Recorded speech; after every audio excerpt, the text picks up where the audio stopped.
Alright, here's a little video of just crazy stuff on Earth from like animals and stuff. I'm not sure.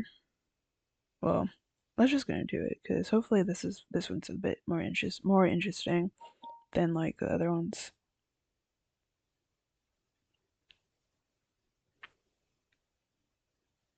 I don't know. No friends, no family, no wife, no life, underlooked, you're chronically cooked, abject, inept, disrespect, and often neglect. For an animal allergic Hold up, to hold love, up, hold up, hold up, hold up.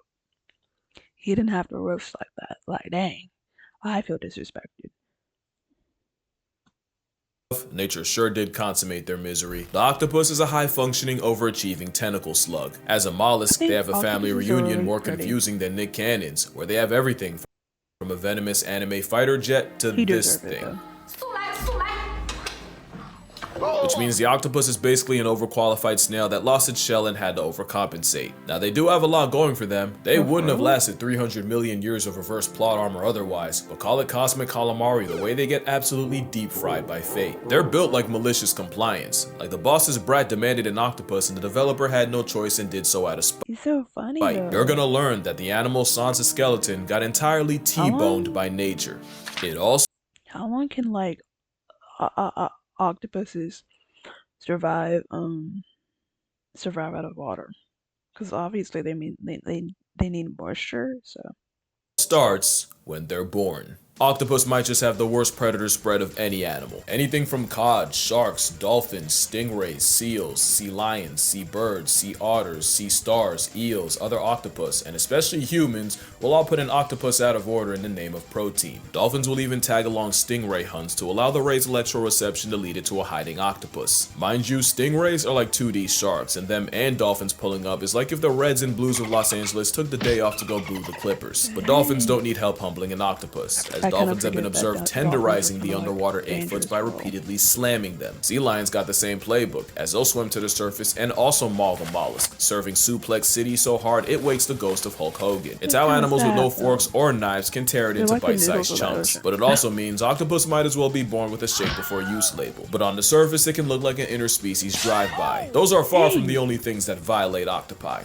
Sea otters are like waterproof wolverines that'll rip into octopus like candy. In some spots, they get targeted by the scissor jaws of the bobbit worm, a worm literally named after a woman who demembered her husband with a knife. Moray eel are a common octopus, and they even have a second set of jaws in its throat to keep struggling prey in its custody, which seems like a suspiciously specific middle finger to a certain boneless entree. Even the things that seem like an easy lick can game over an octopus. In real life, Squidward would have had Mr. Krabs meeting Miss Puff's husband first chance he got. Crabs are like the potato chips of nature, and one-on-one, an octopus isn't losing that matchup unless they happen to get cheap shot by forces beyond them. But that's for one crab. An army can easily overwhelm and eviscerate the octopus, who manages to suffer from crabs while only being screwed by fate. They have a similar issue of getting jumped by leather jackets. And I don't mean a bite gang, I mean literal fish eating it alive. Some octopus will try their luck against an unassuming shrimp until they get served an appetite suppressant in the form of a bullet fist. It's so bad, it's confirmed octopus have night terrors about being eaten, with some filmed going from deep sleep to suddenly thrashing and inking themselves. And if PTSD ain't bad enough, octopus can OD on that same ink. I was not kidding about malicious design. Imagine your biggest hater being your own creator, because the octopus seems to be at war with its own anatomy.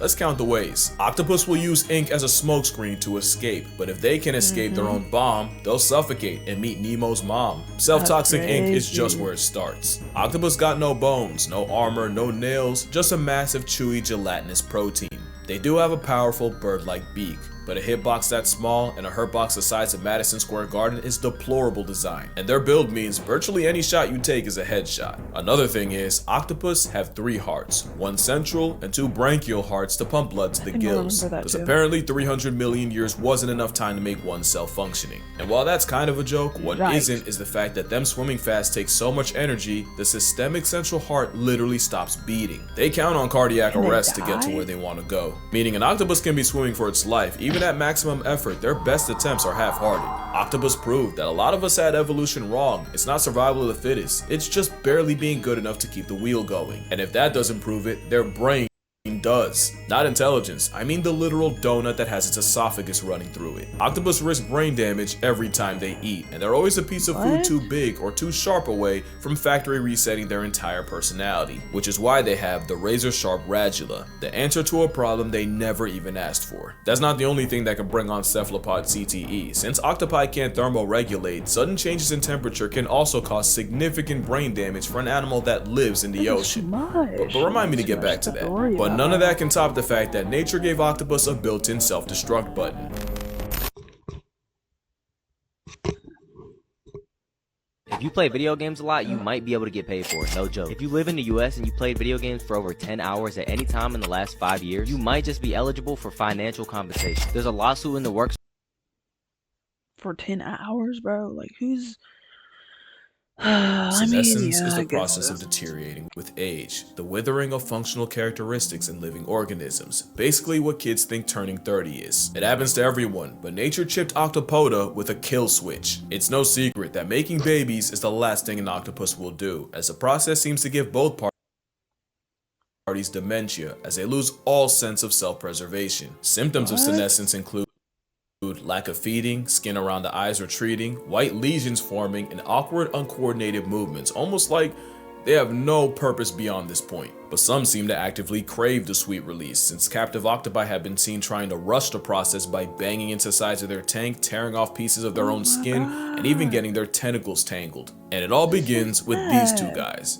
They're small, but they got big plans. Those are optic glands, and they're the double agents that lie dormant between the brain and optic lobe until they get active, usually around the same time the octopi do, and it's believed this triggers them to produce more steroids and boost cholesterol. Specifically, scientists saw more activity in the genes that produce neurotransmitters called catecholamines, along with steroids that help metabolize cholesterol. What does that all mean to you? Well, catecholamines are hormones like your epinephrine and dopamine, basically the fuel to your fight or flight, and in octopus, their job is to redirect energy away from eating and, keeping themselves alive and put it all into raising their own. Especially since that same optic gland will also secrete stuff to turn off digestion, which is why they starve to death. Not only that, but neuropeptides are what causes appetite and hunger, and they get turned off too. Yeah, they put the op in optic. It's a gland, but that optic got a lot of nerve, because in 1977 in Brandeis University, psychologist Jerome Wodinsky removed the optic gland from a mother 2 spot, and the outcome was they abandoned their eggs, continued feeding, and lived longer. It's literal predetermined self-destruction, and it's the worst kind. The Australian anti-kindness has a similar fate, since males will mate themselves to death, and an increase of steroid hormones in the blood is how the kamikazes can go all out. Those same steroids also nerf the immune system and eventually cause a total body shutdown as they get poisoned by their own supply. But at least when that happens, they've mated with as many females as possible. The octopus is very much one and done, and that's why it's survival of just being good enough. You can end up lobotomized by your own dental. As long as it happens after you breed, that's strictly a you problem. And evolution can't save you from one of the most toxic relationships underwater as long as it ends with children. Yes, worse than the anglerfish. First of all, they barely tolerate each other. Lady octopus will respond to male harassment by chucking shells like it's Mario Kart. Just when the male thinks he's in the lead, there's a blue shell for his blue balls. It doesn't get much better if Squidward succeeds, since many males are dwarfed by their mates and run the very real risk of being cannibalized, leading to some very questionable mating methods. The blue-lined octopus will inject his mate with a venom while on top, a venom called tetrodotoxin, arguably the most potent neurotoxin out there. It obviously doesn't kill her, but it does make the female angry enough to yeet the male off her back. Once she's functional again. That's why male octopus have a venom gland 3 times the size of a female's, because ducks have a coital curly fry to force the issue, while the octopus clearly listens to Rick Ross. There is a catch though. If the male doesn't envenomate her in the exact right spot, she can wake up early, and the best case is he gets some of his arms torn off. Of course, some, like the Argonaut, say screw it, literally, and just hand the female his baby arm and swim away. A physical invitation to go feel yourself. After mating, the male basically waits to buy tickets to a Tupac concert. They go AFK, just a catatonic state where they move like an NPC. Also, post-mating males don't return to their dens. They don't even wait for death at home. They just circle the corner anticipating its arrival in the form of sickness, starvation, or getting turned out by a predator. The mother doesn't get off easier, since she gives up her entire existence the moment the eggs come out. She'll spend all day washing them with her siphon and guarding them, all while not going out to eat once. Mothers will eat their own arms before they leave them alone for a second, and that hunger strike can last years. One deep sea octopus brooded eggs for a total of 53 months. just under 4.5 years. It was by far the longest brooding period of any animal, and she even turned down crabs offered to her by researchers. Like all octopus, once the eggs hatch, the babies swim to the surface and spend their early days drifting the current. And if motherhood doesn't murk her, the she-puss just waits for something like a pack of starfish to put her in her place. That place being past tense. It's the worst outcome of any mother, worse than cheetahs, hyenas, and even the sea louse. The payoff is all the kids she spawns. The giant Pacific octopus can have over 100,000 eggs, and some like the cyanea can exceed 500,000. With all these sentient grains of rice, about 1 or 2 will live long enough to repeat the cycle. Because as far as evolution's concerned, that's enough. From egg to adult, the octopus's short life isn't a total show. It's a septic symphony, and the biggest insult is the wasted potential. The octopus got straight up cheated, almost like someone knew there were a few changes from an obnoxiously overqualified Sigma slug seriously bending the natural order. Octopus don't have hands, but they do have arms, and they'll throw them, with reports of octopus suffocating threats like dolphins and sharks. Specifically, an octopus was caught shoving its arms down the gills of a pajama shark, nearly putting it to bed permanently. And speaking of sharks, that matchup isn't as one-sided as you think. In a Seattle aquarium, one octopus earned himself solitary confinement, and the reason was staff kept finding the bodies of dead, butchered dogfish sharks all over the tank floor until cameras caught the neighborhood octopus murking any sharks that were put in the tank with him. Octopus will square up with sea lions with everything they have, and even ship-sinking stellar sea lions can struggle with a vindictive hors d'oeuvre. Even the symbol of America can get it, and there's at least one seagull with octopus in its obituary. Not to mention Neptune's hitman has enough awareness of human anatomy to attempt to play hangman. But the octopus's biggest flex is their shape-shifting. Octopus have the ability to change colors, despite being colorblind. It's said that their skin may be sensitive to hues, shadows, and colors around them, and can conform to their environment. Some, like this cyanea, can make hundreds of transformations in a day, but one octopus does this on steroids. The mimic octopus can not only cosplay as other animals, it'll purposely exploit their own fears. If a mimic's getting harassed by some punk-ass damselfish, it'll take the form of a venomous sea crate. And if the block's real hot with predators, the mimic mirrors the biggest threat in the area, a lionfish. But you can have all the tools in the world, it means nothing unless you know how to use them. And few things alive are as nice with the tools as the 8-armed handyman. The coconut octopus got its name because it'll appropriate the shells of the fruit as a travel-sized panic room, pretty much re-equipping the shell that time took away from them. Some will go incognito by using shells to hide in plain sight. They don't always use tools to avoid problems. Some, like the blanket octopus, invite them by stealing Portuguese man-of-war tentacles and practicing ocean open carry. And as predators, some have learned to drill holes and prey in the exact spot needed to neutralize them. They say octopus have the intelligence of a 3-year-old, yet man's moving like a pre-med major, and it's probably because octopus don't have one brain, they have 9. Each arm basically has a mind of its own, meaning 2/3 of its own cognition lies outside its own head, with over 2,000 suckers that all move independently. 8 arms that can independently learn more about the world around them. A cornucopia of consciousness, a borderline hive mind. Y'all forgot about that temperature problem, right? Well, octopus can edit their own RNA based on how hot or cold the water around them is. It's basically a built-in thermostat that protects them from breaking their brains. All that brain power is how a snail's uncle is smart enough to solve problems, and in some cases become one. Some octopus have learned not only when and where crabbers will show up, they'll time it just right to where they'll swipe the crab from the trap, disrespect Steve, his name's Steve's, entire livelihood, and vanish, leaving behind corpses. Octopus can also tell people apart, and sometimes they'll end up having beef with one in particular, and will squirt them and only them. Some don't even stop at people. Otto the octopus decided he didn't like an overhead light, so he climbed to the edge of his tank and shot water at it, causing the entire aquarium electrical system to go out, and he did this night after night, repeatedly, until folks caught on. So why am I telling you how smart a Second Amendment slug is?